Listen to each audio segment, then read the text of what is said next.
اللہ تعالیٰ فرماتا ہے کہ یا ایھا الذین آمنوا کتب علیکم الصیام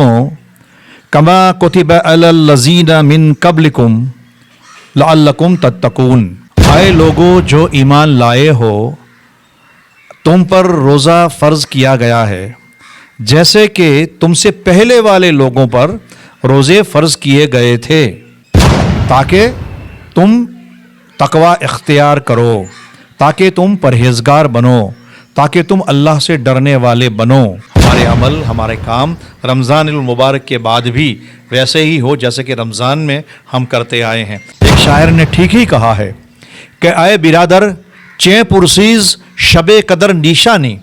اے برادر چیں پرسیز شب قدر نیشانی، ہر شب قدر است گر قدر بیدانی۔ یعنی اے دوست کیا پوچھتا ہے شب قدر کی نشانی؟ ارے ہر رات شب قدر ہے، اگر قدر کر لی تو۔ السلام علیکم ورحمۃ اللہ وبرکاتہ۔ نحمدہ نصلی علی رسولہ الکریم، فاعوذ باللہ من الشیطان الرجیم، بسم اللہ الرحمن الرحیم۔ رب اشرح لی صدری ویسر لی امری واحلل عقدۃ من لسانی یفقہوا قولی۔ آج مجھے عنوان دیا گیا ہے رمضان المبارک۔ میں پیارے سامعین، بزرگوں، نوجوان دوستوں، میری ماں بہنوں اور پیارے بچوں، رمضان المبارک کا مہینہ اللہ رب العزت کا امت مسلمہ پر ایک بہت بڑا احسان ہے۔ اللہ تعالیٰ نے اس مہینے کی فضیلت اور برکتیں، رحمتیں اور عبادتوں کی لذتیں بھر بھر کے کوٹ کوٹ کے بھری ہے۔ اور رمضان المبارک کا مہینہ بہت ہی اہمیت والا، عظمتوں والا ہے، اور اسی لیے قرآن پاک میں سورہ بقرہ کی آیت نمبر 182 سے 185 تک مسلسل روزوں کے بارے میں ذکر کیا گیا ہے۔ اللہ تعالیٰ فرماتا ہے کہ یا ایھا الذین آمنوا کتب علیکم الصیام کما کتب علی الذین من قبلکم لعلکم تتقون۔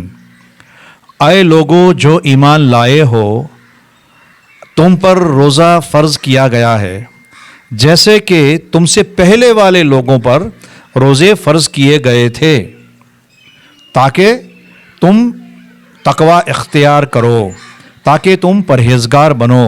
تاکہ تم اللہ سے ڈرنے والے بنو۔ مطلب یہ ہے کہ یہ روزے کا مقصد ہے تقوی۔ اللہ تعالیٰ نے ان آیتوں میں صاف بتا دیا ہے بلا شک و شبہ کہ تمام مسلمانوں پر روزہ رکھنا رمضان المبارک کے مہینے میں فرض کیا گیا ہے، اس میں کوئی چھوٹ نہیں۔ ہاں یہ الگ بات ہے کہ اگر بندہ سفر میں ہو یا ایسا بیمار ہو کہ اس کے لیے بھوکا رہنا، پیاسا رہنا یا ضعیف العمر کی وجہ سے ممکن نہ ہو تو وہ روزہ چھوڑ سکتا ہے، لیکن جان بوجھ کے، طاقت رکھتے ہوئے، کیپیسٹی ہوتے ہوئے، تندرستی اور توانائی ہوتے ہوئے اور بہت سارے سامان اور سحری افطار کے سامان مہیا ہوتے ہوئے بھی اگر ایسے بہترین ماحول میں روزے چھوڑتا ہے تو یہ بہت بڑا گناہ ہے۔ اور آپ یقین مان لیجئے، ذکر کیا گیا ہے کہ رمضان المبارک کے روزے اتنے اہمیت والے اور عظمت والے ہیں کہ بعد رمضان چاہے تم کتنے بھی روزے رکھ لو، لیکن وہ روزہ رمضان کے روزے کا کفارہ تو ہو سکتا ہے لیکن اس کے برابری میں نہیں آ سکتا۔ تو اللہ تعالیٰ نے رمضان میں روزے فرض کیے ہیں، اور جب ہم روزے رکھتے ہیں تو سحری سے لے کر افطار تک کچھ بھی کھانا پینا منع ہے۔ اس کے علاوہ جسمانی شہوت جو عام روزوں میں، عام دنوں میں حلال ہوتی ہے، اس کو بھی روزے کی حالت میں ممنوع قرار دیا گیا ہے، مطلب وہ نہیں کر سکتے۔ تو بندہ اللہ کے سامنے اپنے آپ کو پورے کے پورا رکھ دیتا ہے، اللہ کی پناہ میں آ جاتا ہے، اپنے آپ کو سپرد کر دیتا ہے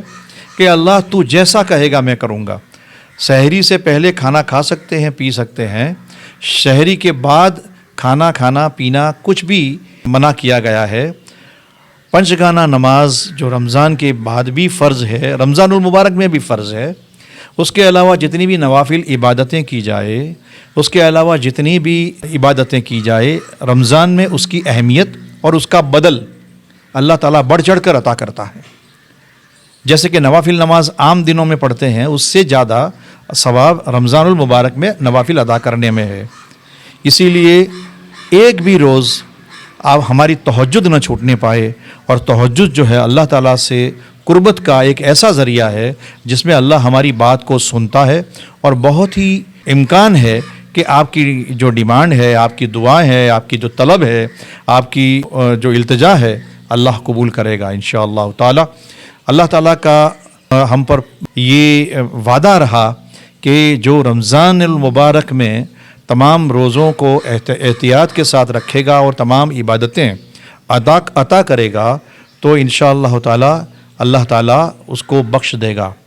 ایک معقول حدیث ہے جس میں اللہ کے رسول صلی اللہ علیہ وسلم نے ایک بار مسجد نبوی میں نماز پڑھتے ہوئے جمعے کی، جب ممبر پہ قدم رکھ رہے تھے تو جب پہلا قدم آپ نے رکھا اور پھر آواز لگائی آمین، پھر دوسرا قدم دوسرے سٹیپ پر رکھا تو کہا کہ آمین، اور پھر تیسرے پائدان پہ قدم رکھا اور پھر کہا کہ آمین۔ تو کسی صحابی نے پوچھا کہ یا رسول اللہ،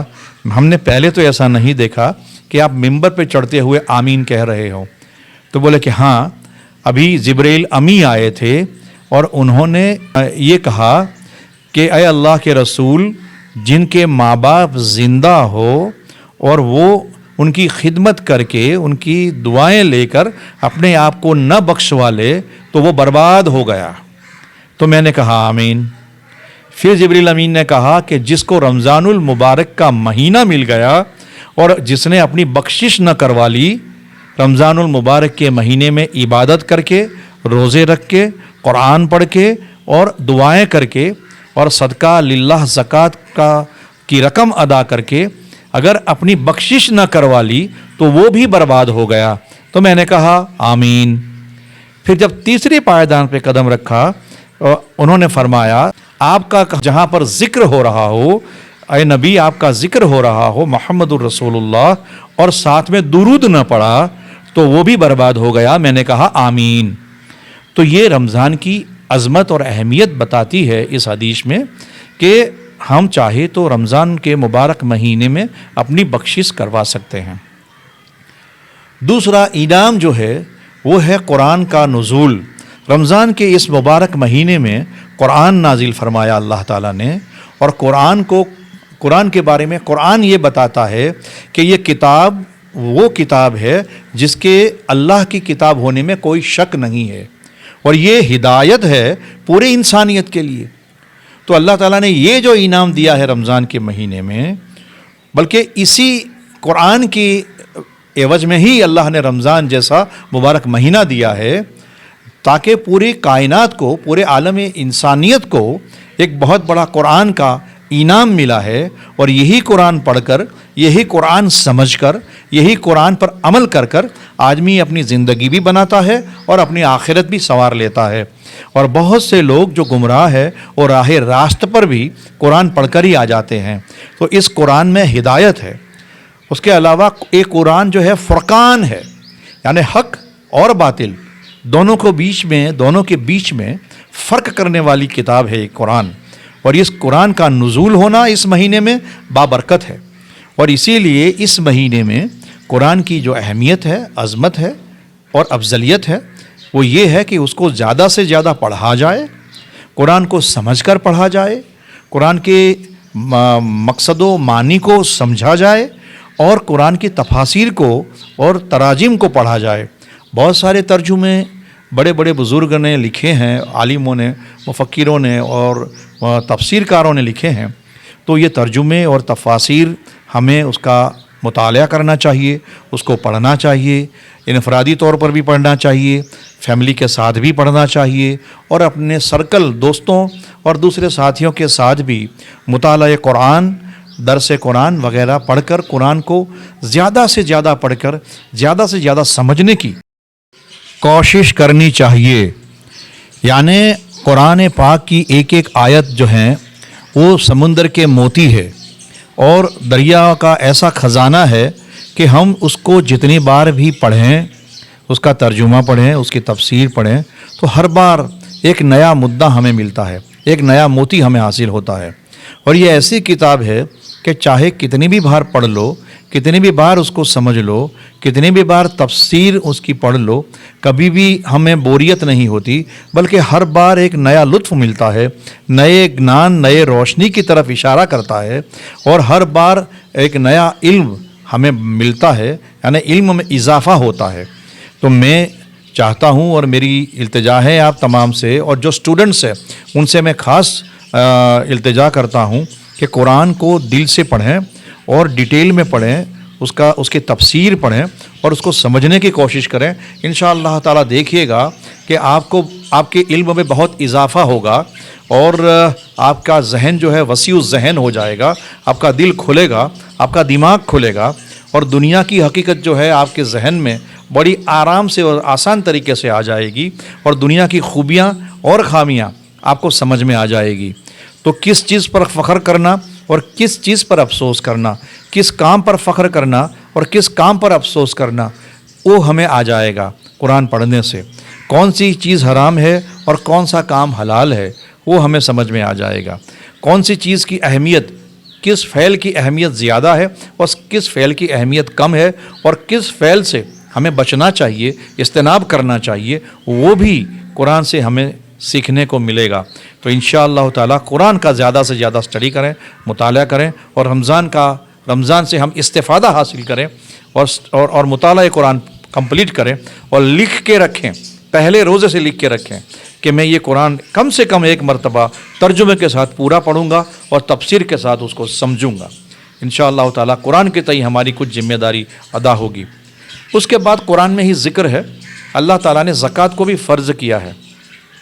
زکوٰۃ یعنی ہماری جو پراپرٹی ہے، جو ملکیت ہے، جو ذخیرہ ہے، وہ یا ہماری آمدنی ہے، انکم ہے، وہ ہمارے پاس جمع ہو کم سے کم 1 سال، تو 1 سال کے بعد اس پر زکوٰۃ دینا 2.5%، یعنی اگر 1 لاکھ روپیہ ہے تو 2,500 روپیہ دینا ہم پر لازم ہے، واجب ہے، فرض ہے، وہ دینا ہی ہے۔ اس سے زیادہ ہم جو دیتے ہیں صدقہ للہ وہ تو دینا ہی ہے، لیکن زکوٰۃ جو ہے وہ فرض ہے 2.5%، اس سے کوئی راستہ نہیں نکل سکتا، کوئی چھٹکارا نہیں۔ اور دوسری بات یہ ہے کہ زکوٰۃ جو ہے وہ اللہ تعالیٰ نے ایسا ایک فرض بنایا ہے کہ جس سے امیر لوگوں کی کچھ دولت غریبوں تک تقسیم ہوگی، اور غریبی اور امیری کا جو فاصلہ ہے وہ کچھ حد تک طے ہوگا، اور جو غریب ضرورت مند ہے، جو نیاز مند ہے، جو مجبور ہے، جو محتاج ہے، جو بیمار ہے، جو کما نہیں سکتے، یا کوئی کما کے کھلانے والا جن کے پاس نہیں ہے، یا جو پڑھائی کرنا چاہتا ہے لیکن اس کے پاس پڑھائی کی فیس یا اتنے پیسے نہیں ہے، یا کوئی بیماری کا علاج کروانا چاہتا ہے، علاج کے پیسے نہیں ہے، تو زکوٰۃ کے پیسوں سے وہ کام ہو سکتا ہے اور بہترین طریقے سے ہو سکتا ہے۔ اسی لیے جس پر زکوٰۃ فرض ہے ان کو چاہیے کہ وہ اپنی زکوٰۃ کی گنتی صحیح طریقے سے کریں، ضرورت پڑے تو کسی عالم کو اور جانکار کو پوچھیں کہ میں کس طرح گنتی کروں، کرائے کی آمدنی ہے، پگار کی آمدنی ہے، بزنس کی آمدنی ہے، پراپرٹی لیویج کی آمدنی ہے، جو بھی آمدنی ہے ہماری اس کے اوپر، اور جو سونا ہمارے پاس پڑا ہے چاہے وہ رکھے رکھا ہو یا استعمال کرتے ہو، اس کے اوپر بھی زکوٰۃ فرض ہے۔ تو ہمیں یہ زکوٰۃ کی ادائیگی بنا چوک کیے کرنی چاہیے۔ دوسری بات، ضرورت مندوں تک پہنچانی چاہیے، وہ بھی ہمارا ذمہ ہے۔ ایسا نہیں کہ کہیں بھی کسی کو بھی دے دیا اور آپ نے اپنی ذمہ داری سے ہاتھ جھاڑ لیے، ایسا نہیں ہے۔ زکوٰۃ کو ان کے ذمہ داروں ان کے حقداروں تک پہنچانے کا ذمہ زکوٰۃ دینے والے کا ہے۔ تو ہم یہ بھی دیکھیں کہ ہماری زکوٰۃ کہاں جا رہی ہے، ہم کس طرف پیسے اپنے دے رہے ہیں۔ انشاءاللہ تعالی یہ بہترین طریقے سے زکوٰۃ ادا ہوگی۔ اس کے علاوہ رمضان میں نفل اور دوسری عبادتوں کا برابر سے انتظام کریں اور اس پر عمل کریں۔ صبح اشراق کی نماز ہو یا چاشت کی ہو، ظہر کے بعد نوافل ہو، یا پھر مغرب کے بعد کی جو ہے نماز ہو، یا عشاء کے بعد ہو، رات کی عبادتیں ہوں، تو یہ سب عبادتیں جو ہیں اور تہجد کی نماز جو ہے یہ سبھی بہت ہی قیمتی عبادتیں ہیں، اس کو ادا کرتے رہنا چاہیے۔ بار بار اپنے گناہوں کو یاد کر کے اللہ سے معافی طلب کرنی چاہیے، کفارہ ہو جائے، توبہ کرنی چاہیے، توبہ استغفار ہمیشہ کرتے رہیں۔ اللہ تعالیٰ کو یہ ہمارا عمل بہت پسند ہے، اور دعائیں مانگتے رہیں، ضرور مانگے دعائیں، بار بار مانگے دعائیں، بہترین عبادت ہے۔ بلکہ حدیث میں کہا گیا ہے کہ الدعاء مخ العبادہ، یعنی دعا جو ہے عبادت کا مغز ہے، تو اس کو زیادہ سے زیادہ دعائیں مانگتے رہیں، کیونکہ ہم مانگنے والے ہیں، ہماری ضرورتیں بہت زیادہ ہیں، ہم تکلیف میں ہیں، ہمیں بہت کچھ چاہیے، تو دینے والا میرا رب ہے، خالق ہے، مالک ہے، ہر چیز پر قادر ہے۔ کون فیکون سے دنیا پیدا کرنے والا ہمارا رب ایسا مالک ہے جس کے سوا ہم کسی کی عبادت نہیں کرتے۔ توحید پر ہم استقامت سے کھڑے ہیں، تو اللہ کی عبادت ہم کرتے رہیں، اور اللہ کی ربوبیت کبریٰ پر بھروسہ رکھیں۔ اللہ تمام مسئلوں کا حل کر دے گا۔ ہماری طلب کتنی ہے، ہماری زبان میں ڈیمانڈ کتنی ہے، ہماری مانگ میں جوش خروش اور بیتابی اور بے چینی اور اللہ پر اعتماد اور اللہ پہ توکل کتنا بڑا ہے، اس کے اوپر یہ ڈیپینڈ کرتا ہے کہ اللہ آپ کی ڈیمانڈ کو کہاں تک اور کتنی قبول کرے گا اور اس کو پوری کرے گا۔ اور اللہ تعالیٰ اسی کے لیے بیٹھا ہے۔ قرآن میں سورہ بقرہ میں ذکر ہے کہ اے نبی تم ان سے فرما دو کہ میں تمہاری رگے جاں سے بھی قریب ہوں۔ جب بندہ اللہ کو پکارتا ہے تو اللہ اس کی پکار سنتا ہے۔ اللہ کیونکہ بندے کی رگے جاں سے قریب ہے، بالکل قریب ہے، اور ہم جب بھی پکارتے ہیں میرے رب کو، اللہ تعالیٰ ہمیشہ اس کا جواب دیتا ہے، اللہ تعالیٰ سنتا ہے، اللہ تعالیٰ ہماری دعاؤں کو سنتا ہے۔ اور آخر میں ایک بات ضرور کہوں گا کہ یہ رمضان کا انعام قرآن تو ہے، عبادتیں ہیں، عبادتوں میں اور فرض عبادتوں میں اللہ تعالیٰ نے اس کا بدل، اس کا عوض، اس کا اجر بہت بڑھا چڑھا کے دیا ہے۔ لیکن سب سے بڑا انعام جو ہے وہ لیلۃ القدر ہے۔ لیلۃ القدر جو ہے پورا رمضان بھی ہو سکتی ہے۔ لیلۃ القدر کو ہم نے طاق راتوں میں بھی تلاش کیا ہے۔ لیلۃ القدر کو بہت سے علماء اور مفسرین کہتے ہیں کہ وہ رمضان کے 21ویں روزے سے لے کے عید کا چاند دکھنے تک، یعنی آخری 10 شبوں میں تلاش کرنا چاہیے۔ بہت سے مفسرین کہتے ہیں کہ اس کو آخری طاق رات میں تلاش کرنا چاہیے، اور بہت سے لوگ یہی کہتے ہیں کہ 27ویں رات جو ہے وہ لیلۃ القدر کی رات ہے، یعنی ایک ایسی رات جس کی فضیلت 1000 مہینوں سے بہتر ہے۔ مطلب یہ ہے کہ 1000 مہینے بھی اگر آپ عبادت کر لو تو اس سے بڑھ کر کتنی بڑھ کر ہے پتہ نہیں، لیکن شب قدر کی رات بہت ہی فضیلت والی رات ہے۔ اللہ تعالیٰ اس میں بندے کے تمام گناہوں سے اس کو درگزر کرتا ہے، دعاؤں کو قبول کرتا ہے، عبادتوں کو قبول کرتا ہے۔ اور اس رات میں جس نے عبادت کر لی، تہجد پڑھ لی اور فجر کی نماز با جماعت پڑھ لی، تو اس کو یہ رات مل گئی، اور جس کو یہ رات مل گئی 1000 مہینوں سے زیادہ، یعنی 80 سال سے زیادہ سال کی عبادتوں کا یہ بدل ہے۔ مطلب ہماری زندگی تو 60 70 یا 80 سال کی ہوتی ہے، اور اس میں بھی 10 12 سال تو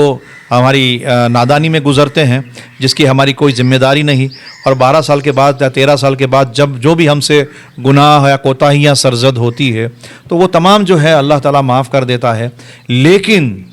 شرط یہ ہے کہ ہمیں یہ شب قدر کی رات مل جائے، اور بہت سے لوگ شب قدر کی رات کی نشانیاں تلاش کرتے ہیں۔ میں کہتا ہوں کہ شب قدر، ہر رات کو شب قدر سمجھ کر اگر ہم اس کا استعمال کر لیں، گناہوں سے بچ جائیں، عبادت کر لیں، تو کوئی بھی رات شب قدر کی رات ہو سکتی ہے۔ ایک شاعر نے ٹھیک ہی کہا ہے کہ اے برادر چیں پرسیز شب قدر نیشانی، اے برادر چیں پرسیز شب قدر نیشانی، ہر شب قدر است گر قدر بیدانی، یعنی اے دوست کیا پوچھتا ہے شب قدر کی نشانی، ارے ہر رات شب قدر ہے اگر قدر کر لی تو۔ اور اگر شب قدر کی رات بھی ہمارے نوجوان نسل جو بازاروں میں گھومتی رہے گی، کھانے پینوں میں وقت گزارے گی، ہو ہا کر کے چلا کر دھوم بائک چلا کر اور بریجوں پر اور ندیوں پر اور بہاروں میں اور پہاڑوں میں اور بازاروں میں اپنا وقت ضائع کر دے گی، تو شب قدر ہوتے ہوئے بھی اس کا نہ ہونا برابر ہو جائے گا۔ تو اسی لیے ہمارے لیے ضروری ہے کہ رمضان کی ہر رات کو شب قدر کی رات سمجھ کر اس کا استعمال کریں، اور زیادہ سے زیادہ ہم صدقہ اور للہ دیں، اور اللہ کا ذکر زیادہ سے زیادہ کریں، نماز پڑھیں، روزہ چھوٹنے نہ پائے، روزے رکھنے کی کوشش کریں، جو کام ملتوی ہو سکتے ہیں رمضان کے بعد کے لیے ملتوی کر دیں، عبادت میں دل لگائیں، دوسرے کام جو رمضان کے بعد بھی ہو سکتے ہیں اور رمضان میں کرنے کی ضرورت نہیں ہے، لیکن رمضان کا جو لطف ہے، رمضان کی عبادتوں کا جو بدل ہے، رمضان کی جو اہمیت ہے وہ غیر رمضان میں نہیں۔ اور سب سے بڑی بات کہ رمضان کی جو عبادتیں ہیں، اہمیتیں ہیں، فضائل ہے، اور رمضان میں اللہ تعالیٰ نے ہم کو تقویت بخشی ہے، اور رمضان میں ہم کو جو حنیف ہو کر ایکاگر ہو کر عبادت کرنے کی توفیق دی ہے، تو وہ اس لیے ہے کہ ہم رمضان کے بعد بھی اسی پر برقرار رہے، ہمارے عمل ہمارے کام رمضان المبارک کے بعد بھی ویسے ہی ہو جیسے کہ رمضان میں ہم کرتے آئے ہیں، ایسا نہیں کہ ایک ہی مہینہ بلکہ بعد میں بھی ہمارے کام جاری ہو اور ساری ہو۔ وآخر دعوانا الحمد للہ رب العالمین۔ شکریہ، جزاک اللہ خیرا کثیرا، اللہ حافظ۔